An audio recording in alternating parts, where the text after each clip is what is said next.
like to welcome Stephen Brown, who is Chief Strategy Officer at AltEnergis, a portfolio company of ESGTI. Thank you for joining us today. Thank you very much. Thank you for the kind welcome.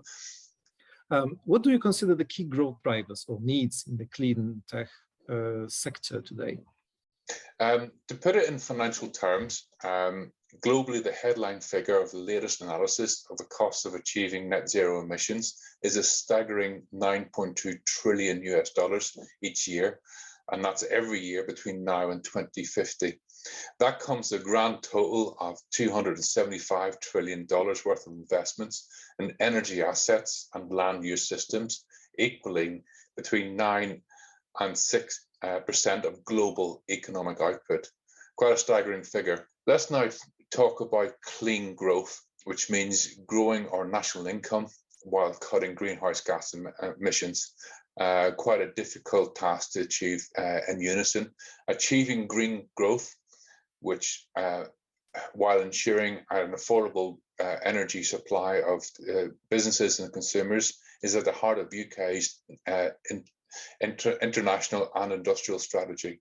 The UK government has set a legally binding target of net zero greenhouse gas emissions by 2050.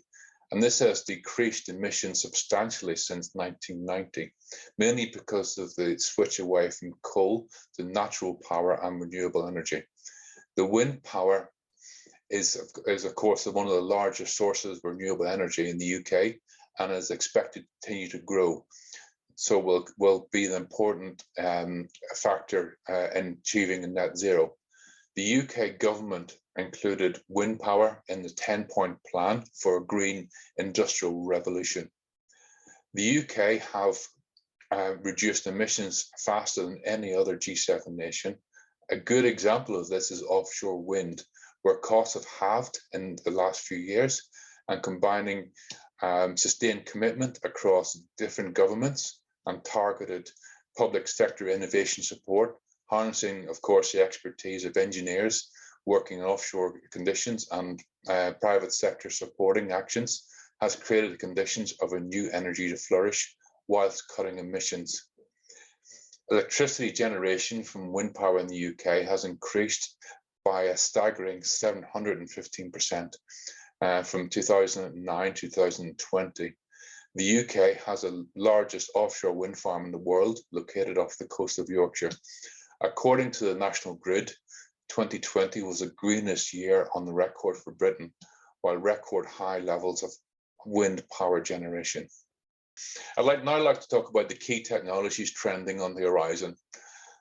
There are, as one would expect, many innovations and technologies driving the growth of the renewable sector, supporting the agendas discussed previously. I will briefly describe the more common amongst these. Electrification, more prominent in transportation and automotive, displacing internal combustion engines. Key technology impacts here trend to be focused around efficiency improvements and component costs, driving down the cost of ownership to support wider spread adoption. Renewable energy generation, from a tech trend, wind is the ongoing key focus in the UK, as we would expect. But we are seeing some other sources like tidal and wave growing in interest. Solar, of course, continues to grow also. Technology continues to drive the levelized cost of energy and asset availability through operational intelligence. Smart, data-driven artificial intelligence and advanced machine learning has become embedded technologies within these assets. This is a key focus of AltEnergis in developing. We are also seeing energy storage technologies being more visible as a cost-effective way of mitigating intermittency in renewable asset generation. Energy harvesting has a significant play and a key technology focus, in particular IoT industry. As energy demand increases, energy harvesting can meet the demands of a micro device level sustainable power management. And increasing energy harvesting and technology, AltEnergis are developing a high efficiency piece of electric where motion can be used for adequate self-consumption of power generation. Thank you. And can you shed some light on the major growth constraints or risks in this sector? Of course, I'll break it down to several subsections and key industries really within the sector. So I'll first of all talk about road and associated hurdles with commercialization. Road, of course, being a significant contributor to the emissions drive. Governments and large companies setting goals to set net zero emissions by 2050 grew rapidly. Whilst this is a first step, further thought needs to be had on an interim emissions reduction targets or plans to curb indirect emissions that occur along the supply chain. We believe that pressure from shareholders as well as stakeholders alike will raise to develop concrete near-term plans and begin to act and address emissions across the full value chain.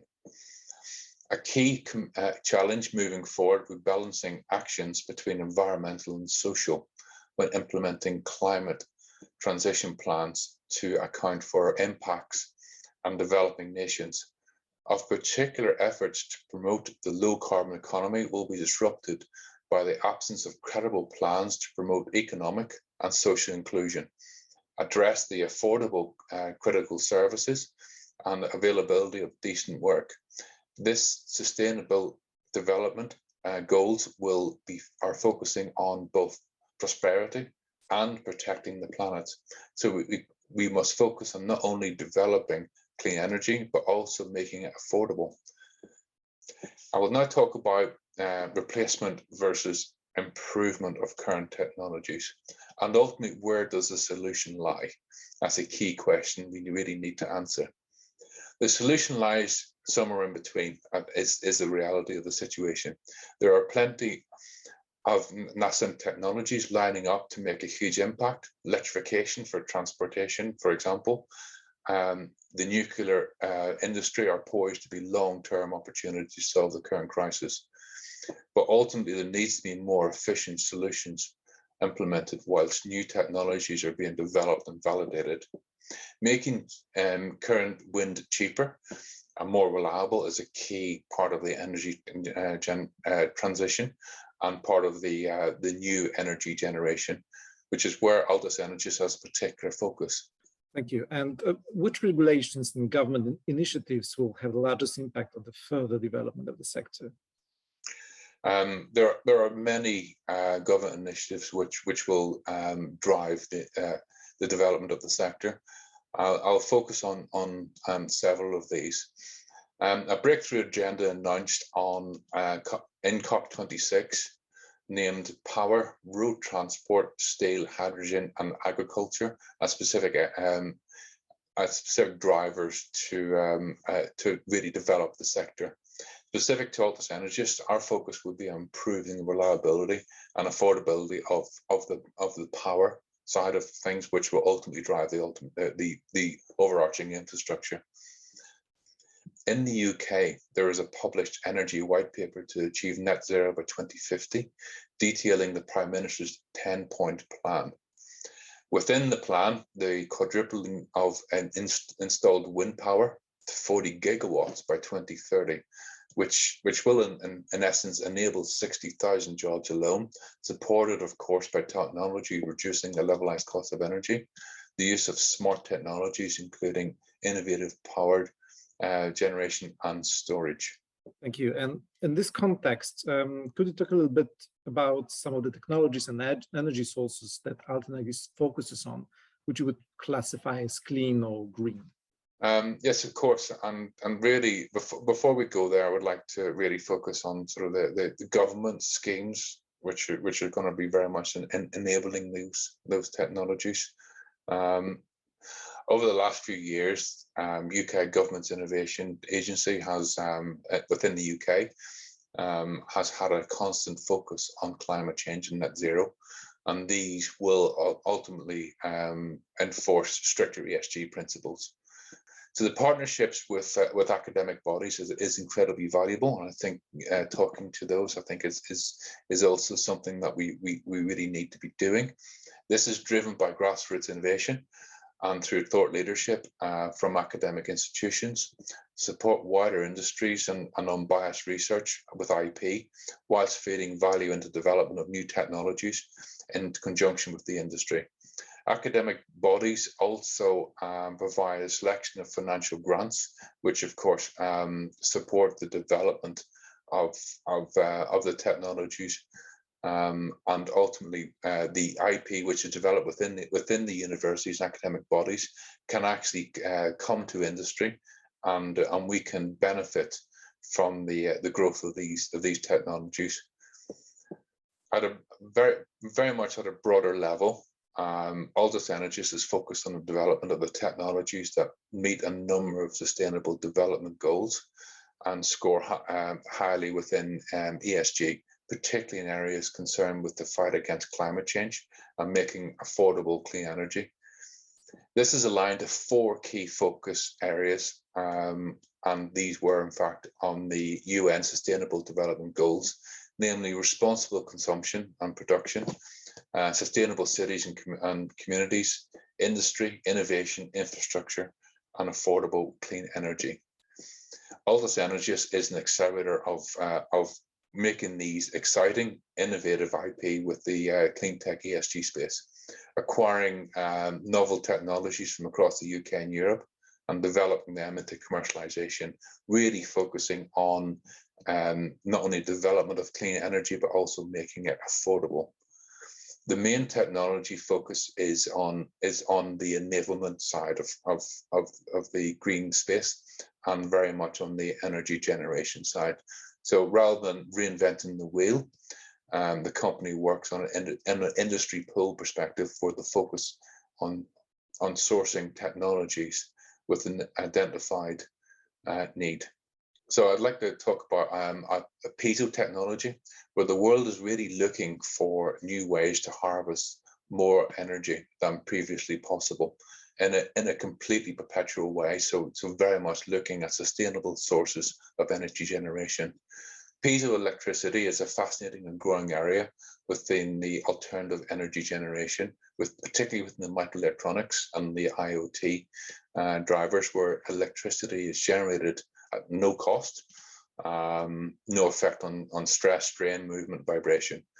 Piezoelectric devices have a vast range of applications, including energy generation systems for medical devices, portable electronics, various remote sensors, particularly relevant to IoT and the growing need for devices, personal devices. To put it in perspective, this is a $35 billion market by 2025, and really growing at a significant rate. We have developed a patented novel piezoelectric structure, which is able to harness around 100 times more power than conventional devices, allowing it to be used in many more applications which were never thought possible. This would potentially have the effect of enabling many existing electronic devices to operate from a perpetual energy source, truly off-grid and independent of batteries and other chemicals.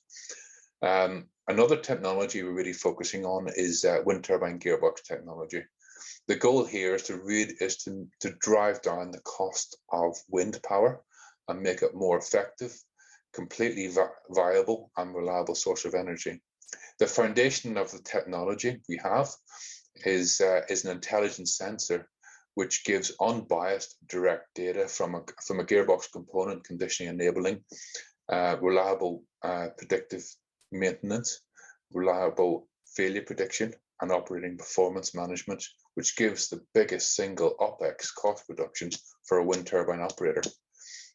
Operational and maintenance costs make up around 60% of total operational expenditure on a grid scale wind turbine. 65% of this is unplanned and has untapped costs, of course, elevating cost of wind. By giving control over O&M decisions and shifting the balance between unplanned and planned maintenance of wind turbines, gives operators a significant advantage on driving down the overall operational cost of a wind turbine. Thank you so much. And What role do you think ESG holds within the clean tech sector today? ESG has a significant role within the clean tech sector, really purely from enabling and driving perspective. ESG has a lot of focus on areas such as energy efficiency, how efficiently resources are used, waste management, social policies surrounding the industry. Therefore, companies and investors committed to ESG principles will also be looking to clean technologies. Due to this, the recent boom in investment within ESG has had a significant positive impact on the clean energy and the clean tech sector in general. While clean tech often scores well in environmental factors, it's important to consider that the social and governance factors too, which is an area driving our company focus, particularly within AltEnergis. Some of the issues we see facing clean tech companies in terms of meeting ESG criteria require greater consideration in the supply chain. For instance, sourcing lithium for solar power batteries, human rights and corruption issues amongst third-party manufacturers, and the waste from the production process. Clean tech has enormous power to not only improve, but also disrupt existing sectors. Clean technologies, including wind, solar, hydrogen, as well as water efficiency, not only promise environmental benefits, but also present challenges to those not agile enough to get onto the ground floor or even adopt. Stephen Brown, Chief Strategy Officer at AltEnergis, thank you very much for your time. Thank you very much.